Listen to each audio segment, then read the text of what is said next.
पनि सबै जिम्मेवारी सक्नु भएको छ हैन के गर्नुपर्ने कसो गर्नु नि मैले मान्छे बोलाएर मेन मान्छे सोध्नु हो हैन क्याल्सियमको कमीले कुन डाक्टरलाई चाहिँ क्याल्सियमको कमीले भन्ने चाहिँ हामीलाई सिकाउनु पर्यो त्यो डाक्टर चाहिँ यहाँ हाम्रो अगाडि उभाउनु पर्यो कतिखेर क्याल्सियमको कमी भएको यहाँ देखाउनु पर्यो हामीलाई हिजो त्यत्रो सबैको नाम भन्नु पर्यो उहाँले बस्नुपर्ने उर्मिला राई भने जुन बक्सै भन्ने छैन सबै म्यानिपुलेट भइसक्यो जे पनि बोले सही पनि बोल्छ गलत पनि बोल्छ अनि उहाँले त्यो मिसिल बनाउँछ नि अरूलाई चाहिँ हेर्दै जान्छ मिसिल मानेकै दिन्छ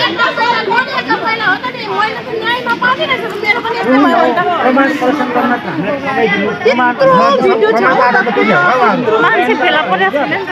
उसले के बोल्यो त्यो होइन कानुनले गर्ने हो क्या त्यो कुरा भनेको बच्चाहरू कानुन लड्दै जानुपर्छ कानुन लड्दै जाँदाखेरि चाहिँ अब कानुनले फैसला गरेपछि त त्यो अब त जेल गयो भने हाम्रो बच्चाहरू हेर्दैन त्यसले हामीले नै हेर्नुपर्छ होइन जेल गएन भने चाहिँ सहमति अनुसार चाहिँ बच्चा हेरिदिने तरिकाले चाहिँ त्यो गर्न सकिन्छ क्या नभए त हुँदैन ऊ जेल बस्छ भने त उसले कसरी क्षतिपूर्ति दिन्छ दिँदैन बुढी बसेको बुढा छ नि त बुढा भएपछि हामीले त कानुनी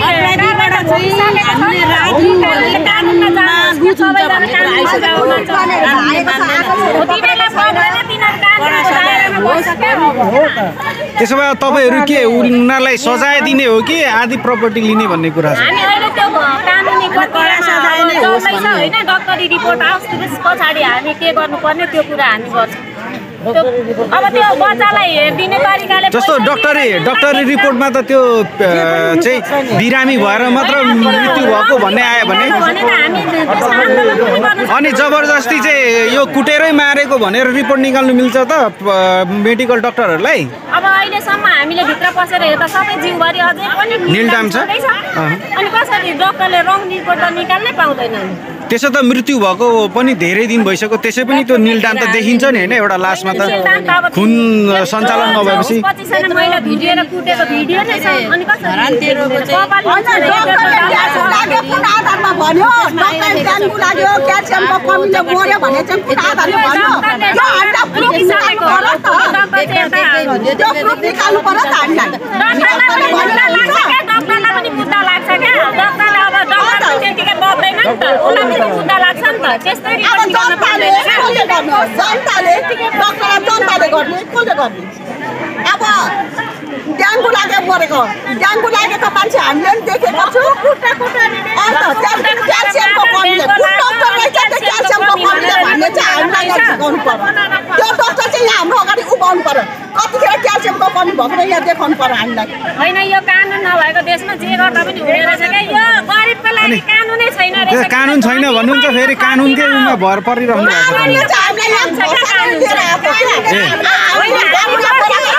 एकैजना बोल्नु न कस्तो पैसा लगाएको छ हामी पनि अगाडि बढिहाल्छौँ कानुनलाई मात्रै हामी तिनीहरूको नेताको खल्तीमा छ पैसाले तपाईँहरूले सुन्नुभएको छ तपाईँहरूले 3 वर्षमा निस्किन्छ उसको लागि हामी बोल्दिने छन् भनेर मर्यो होला नि त्यसको लागि कोही आयो कोही थिएन होला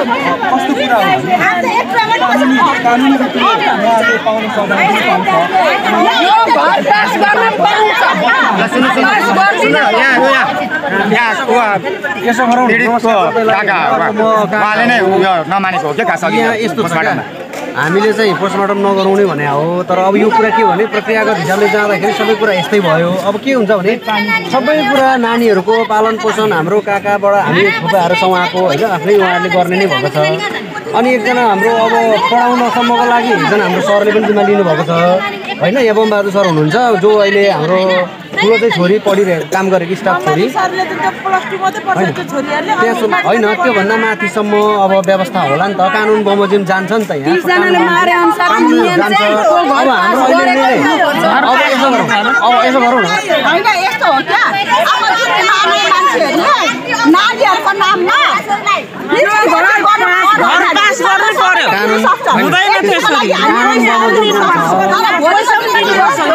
पाल्नेले पाल्दैन कानुन बमोजिम जान्छ यो कानुनले हुँदैन यो कानुन कानुनले के खास वाला छैन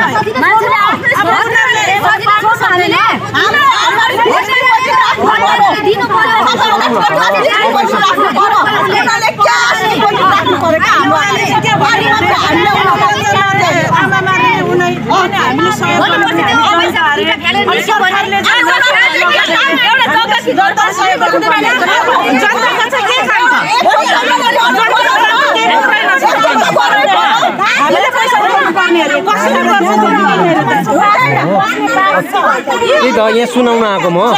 सुन्नु न अलिकति कुरा सुन्दिनु न अलिकति कुरा चाहिँ सुन्दिनु न त कुरा चाहिँ सुन्नु न त कुरा सुनेर बोलौँ न त सबैले बोल्दा त हो नि त हाम्रो बोली नै सुनिँदैन तपाईँहरू मात्र बोलेकोले गर्दा तपाईँ हामी भनेको एउटै पक्ष अहिले पीडितले चाहिँ न्याय पाउनुपर्छ भन्ने तपाईँ हामी होइन त एउटा त्यो हिसाबले हामीले के बोल्दैछौँ भन्दाखेरि अब त्यहाँ लास मात्रै राखेर हुँदा न्याय पाउने त होइन होला नि त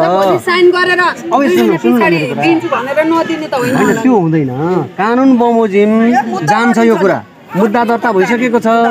ज्यान मारा केसमा परिसकेको छ त्यो हिसाबले गर्दा अब हामीले डराउनु पर्ने काम छैन डिएफसी सरले सबै जिम्मा लिइसक्नु भएको छ होइन के गर्नुपर्ने कसो गर्नु मैले मान्छे मेन मान्छे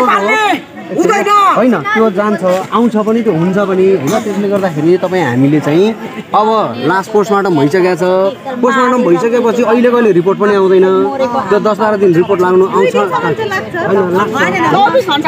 होइन त्यो अर्कै हुन्छ कि त्यसले गर्दा भिडियो छ त्यसको आधारले कारबाही हुँदैछ होइन अब अर्को कुरा सुन्नु अब यो लासलाई यहाँको हस्पिटलको नियमअनुसार पोस्टमार्टम भइसकेको लास हस्पिटलभित्र राख्नु दिँदैन रहेछ होइन त्यो हामीलाई पनि थाहा थिएन किन अब अहिलेको किसके हुन्छ रात पनि परिसक्यो अब छिटो गर्नुपर्ने हो अब हामीले अहिले संस्कार गर्नुपर्ने हो घरमा लगेर त्यो राख्नुपर्ने कुरा भएन होइन अनि निकाल्नु पर्ने भयो तपाईँ हामीले चाहिँ के गर्ने त अब भनेर क्षतिपूर्ति चाहिँ के त अहिले तत्कालको लागि हाम्रो दाइ पनि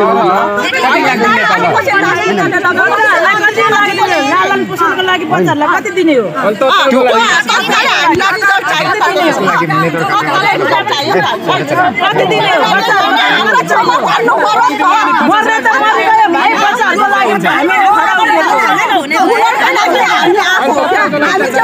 हामी एउटै हो तपाईँ हामी पीडित नै हो अनि कागज गरेर हामीलाई देखाउनु पर्यो भनेर अहिले हामीलाई त्यसको रिजल्ट चाहिँ चाहियो क्या हो होइन हो क्या यो हामीलाई त्यसको रिजल्ट चाहियो यो केसले भनेर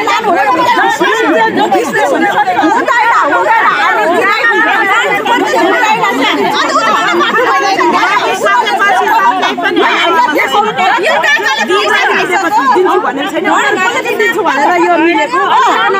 भन्ने मान्छे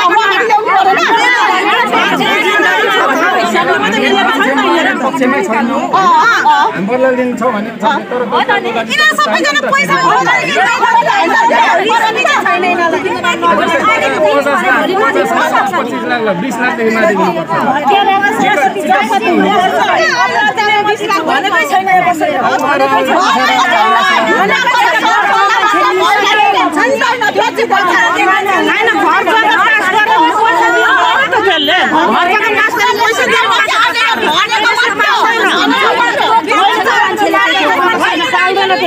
साइलेन्स